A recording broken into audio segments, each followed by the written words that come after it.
శ్రీదేవి భాగవతము. సోదుడు సౌనకాది మహామునులకు దేవీ భాగవతాన్ని ఇలా వివరిస్తున్నాడు. వశిష్ఠుడు జనమేజయుడికి ఇలా చెప్తున్నాడు.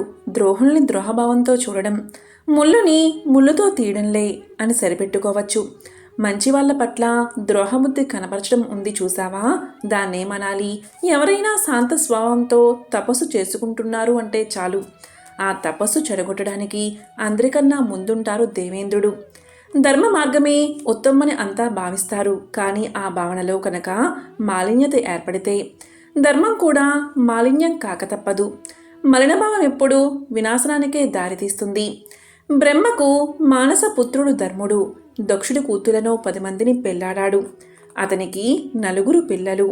హరికృష్ణుడు యోగాభ్యాసం చేయడం మొదలుపెట్టారు. నరుడు నారాయణుడు హిమాలయ పర్వతాల మీద బదరికాశ్రమంలో తపస్సు ప్రారంభించారు. వేలాది సంవత్సరాలు మహోగ్ర తపస్సు చేశారు. ఇంద్రుడికి బెంగ పట్టుకుంది. వాళ్ళ దగ్గరకు వెళ్ళారు. మీకేం కావాలో కోరుకోండి, ఇచ్చేస్తా అని ఆశ చూపాడు. తపోభంగం చేయడం కోసం నరనారాయణులు చలించలేదు. ఇది కాదు పని అనుకున్నాడు ఇంద్రుడు. తన మోహిని మాయను ప్రయోగించాడు. ఫలితంగా పెద్ద పులులు సింహాలు మీద పడినట్టయింది. భయంకరమైన గాలివాన వచ్చింది. కారిచిచ్చు రేగినట్టు అయ్యింది. అయినా నరనారాయణులు కిమ్మనస్థిగా ఉండిపోయారు. వాళ్ళ తపస్సే వాళ్ళది. ఉసూరుమంటూ దేవేంద్రుడు స్వర్గాన్ని చేరుకున్నాడు. మన్మధుడికి అతని పరివారానికి అప్సరసల్ని తోడిచ్చి ఇంకా ఎందరో అందగత్తెలని జతచేసి నరనారాయణ తపో భంగానికి పంపాడు. అప్సరసలు మన్మధుడు వాళ్ళ పని తమంత చూపించారు. లేచారు నరనారాయణులు. మన్మధుడి రాకతో ఏర్పడ్డ అకాల వసంతానికి, కామోద్దీపక వాతావరణానికి, అప్సరసల అనంగ విన్యాసాలకి నివ్వెరపోయారు. అంతలోనే తేరుకున్నారు. ఇదంతా ఇంద్రుడిగారి పనితనమని గ్రహించారు. తమ తపశ్శక్తి తడాకా చూపాలి అనుకున్నారు. నారాయణుడు తొడచరిచాడు. తొడలోంచి చిలికత్తెలతో సహా ఒక అందగత్తె ఆవిర్భవించింది. తొడ అంటే ఊరువులోంచి వచ్చింది కనుక ఆమె పేరు ఊర్వశి అయ్యింది. ఆ ఊర్వశి అందచందాలకి, గుణాతి రేఖానికి అప్సరసలు తలవంచుకోక తప్పలేదు. ఎక్కడో స్వర్గం నుంచి వచ్చిన ఈ మన్మధుడు, అప్సరసలు అంతా మన అతిథులు, వీళ్ళని సేవించు అంటూ ఊర్వశికి హుకుం జారీ చేశాడు నారాయణుడు. రతి మన్మధులు, వసంతాదులు, రంభ, మేనక, తిలోత్తమ, పుష్పగంధ, సుకేసి, మహాశ్వేత, మనోరమ, ప్రమద్వర, ఘృతాచి, చంద్రప్రభ, సోమ, విద్యున్మాల, అంబుజాక్షి, కాంచనమాలి మొదలైన 16,050 మంది అప్సరసలు. అందరూ ముక్కు మీద వేలేసుకున్నారు. నరనారాయణులకు నమస్కారం చేసి తమను క్షమించమన్నారు. నవ్వారు ఆ జంట తాపసులు. ఇక మీద మీరు స్వర్గానికి వెళ్ళండి. మీ స్వర్గానికి మా కానుకగా ఈ ఊర్వశిని, చెలికత్తెలను కూడా తీసుకుపోండి. దేవతలందరికీ శుభం కలగాలి అన్నారు వాళ్ళు. అయితే 16,050 మంది అప్సరసులు కూడా తాము స్వర్గానికి పోమని చెప్పేశారు. నరనారాయణని ప్రేమించామని తమ కోరికలు తీర్చమన్నారు.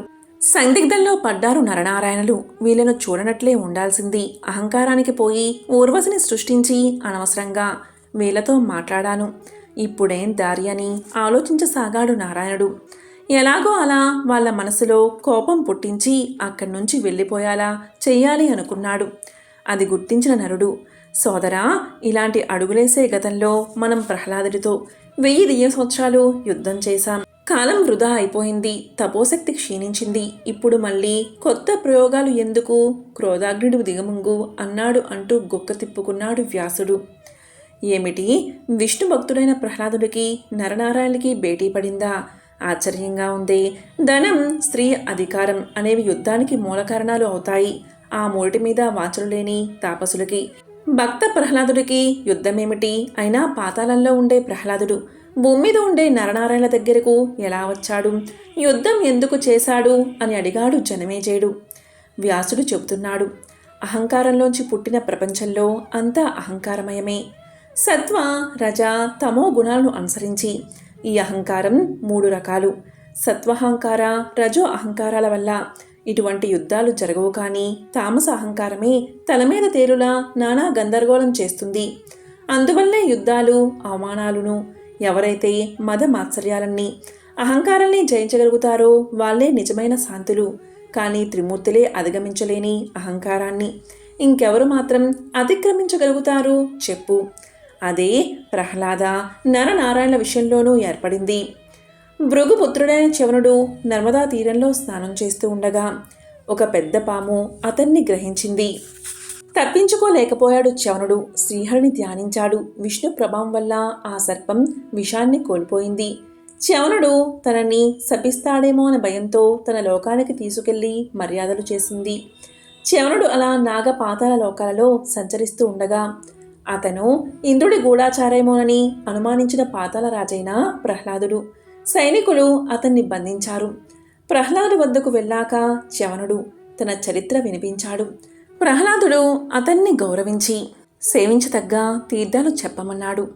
మనోనిర్మలతే ముఖ్యం. మనసు నిర్మలంగా ఉంటే మన నూతి నీళ్లే మహాతీర్థమంటూ మొదలుపెట్టి నైమిసం మొదలైన తీర్థాలను ఉట్టంకించాడు చ్యవనుడు. ప్రహ్లాదుడు తీర్థ సేవనాభిలాషతో సపరివారంగా భూమి మీదకు బయలుదేరాడు. అలా తీర్థాలు తిరుగుతున్న ప్రహ్లాదుడికి ఒకచోట ఇద్దరు దివ్య తాపసులు కనిపించారు. ధ్యాన నిమగ్నులై ఉన్నారు. వాళ్ళే నరనారాయణులు. నరుడి వద్ద అజగవం, నారాయణుడి వద్ద సార్గాజమున్నాయి. అక్షయ తూణీరాలు ఉన్నాయి. వాటిలో చిలికిపెట్టిన గొప్ప గొప్ప బాణాలు ఉన్నాయి. అది చూడగానే ప్రహ్లాదుడికి కోపమొచ్చింది. ఓ కపట సన్యాసులారా, తపస్సు బ్రాహ్మణ లక్షణం, ధనుర్విద్య క్షత్రియ లక్షణం. మీరు చేసేది తపస్సు, పట్టినవి ధనుర్బాణాలు. ఇది ధర్మ విరుద్ధం. మర్యాదగా ఆ ధనుర్బాణాలు విసర్జించండి అని గర్జించాడు. నారాయణుడు నవ్వాడు. తపస్సైనా ధనుర్విద్యైనా సమర్థులకు రెండూ ఒక్కటే. ఎంత నిశ్చలంగా తపస్సు చేయగలమో అంత అచంచలంగా యుద్ధమూ చేయగలం. అయినా మా గొడవ నీకేలా, నీ పని చూసుకుని వెళ్ళు అన్నాడు. అరికాల మంట నెత్తికెక్కింది ప్రహ్లాదుడికి. ఏమిటి, మీరు యుద్ధం కూడా చేయగలరా? ఏదీ నాతో చెయ్యండి, చూస్తాడు అన్నాడతను. నరనారాయణులు ఆశ్చర్యంగా చూశారు. సరే రాక్షసరాజా, నీ కోరిక అదే అయితే అలాగే కాని, నీ కండూతి మొత్తం తీర్చేస్తాం అన్నారు. యుద్ధం ఆరంభమైంది. మునులు, దేవతలు, గరుడ, గంధర్వ, కిన్నెర, కింపురుష, సిద్ధ, సాధ్య విద్యాధరులు, నారద తంబురాదులు, అప్సరసలు అందరూ ఆకాశ మార్గాన నిలబడి ఆ యుద్ధాన్ని తిలకించారు. ఓసారి నరుణ్ణి, ఓసారి ప్రహ్లాదుణ్ణి మెచ్చుకున్నారు. నారాయణుణ్ణి ఎన్నిసార్లు మెచ్చుకున్నారో అంతేలేదు. 1000 దివ్యవర్షాలు గడిచాయి. యుద్ధం ఆగలేదు. కడగా నారాయణుడు ప్రహ్లాదుడి ధనస్సును కొట్టేశాడు. ప్రహ్లాదుడు పరిగతీశాడు. అది పనికిరాలేదు. నారాయణుడి ముందు గద తీశాడు ప్రహ్లాదుడు. గుండె కింద కొట్టేశాడు దాన్ని నారాయణుడు. దివ్యమైన శక్తిని ప్రయోగించాడు ప్రహ్లాదుడు. నిప్పులు చిమ్ముకుంటూ వస్తున్న ఆ శక్తిని ఒకే ఒక్క బాణంతో 7 ముక్కలు చేసేశాడు నారాయణుడు. ప్రహ్లాదుడు పని అయిపోతుంది. ఆ సమయంలో విష్ణువు ప్రత్యక్షమయ్యాడు. అతడు నా భక్తుడు, అతనితో యుద్ధం ఏమిటి మీకు అని నరనారాయణులకి చెప్పి వారిని ఆపాడు. ఈ నరనారాయణులిద్దరూ నా అంశతో పుట్టారు. నువ్వు చిరంజీవి కనుక ఇన్నాళ్ళు యుద్ధం చేయగలిగావు, లేకపోతే ఎప్పుడే అయిపోయేవాడివి అని ప్రహ్లాదుని మందలించాడు. విష్ణువు రంగప్రవేశం చేయడంతో ప్రహ్లాదుడు పరివారంతో సహా పాతాళానికి వెళ్ళిపోయాడు అని ఆపాడు వ్యాసుడు. అది విని జనమేజయుడు అడిగాడు, ముని ముత్తాత వ్యాస, అసలు విష్ణువు ఇలా ఎందుకు అవతారాలు ఎత్తాడు అని. భృగుముని శాపముంది విష్ణువుకు, అందుకే అన్నాడు వ్యాసుడు. ఆ భృగుముని సర్వవంతుడైన విష్ణువును ఎందుకు శపించాడు? జనమేజయుడి సందేహం. మంచి ప్రశ్నే అడిగావు, విను. దేవేంద్రుడు విష్ణుమూర్తి సాయంతో బలిని రాజ్యభ్రష్టుణ్ణి చేశాక రాక్షసులంతా శుక్రాచార్యుల వారిని ఆశ్రయించారు. ఈ విధంగా వ్యాసుడు జనమేజయుడికి దేవీ మహత్యాన్ని చెబుతూ ఉండగా సూతుడు సౌనకాది మహామునులకు దేవీ భాగవతాన్ని వివరిస్తున్నాడు. ఓం శ్రీ మాత్రే నమః.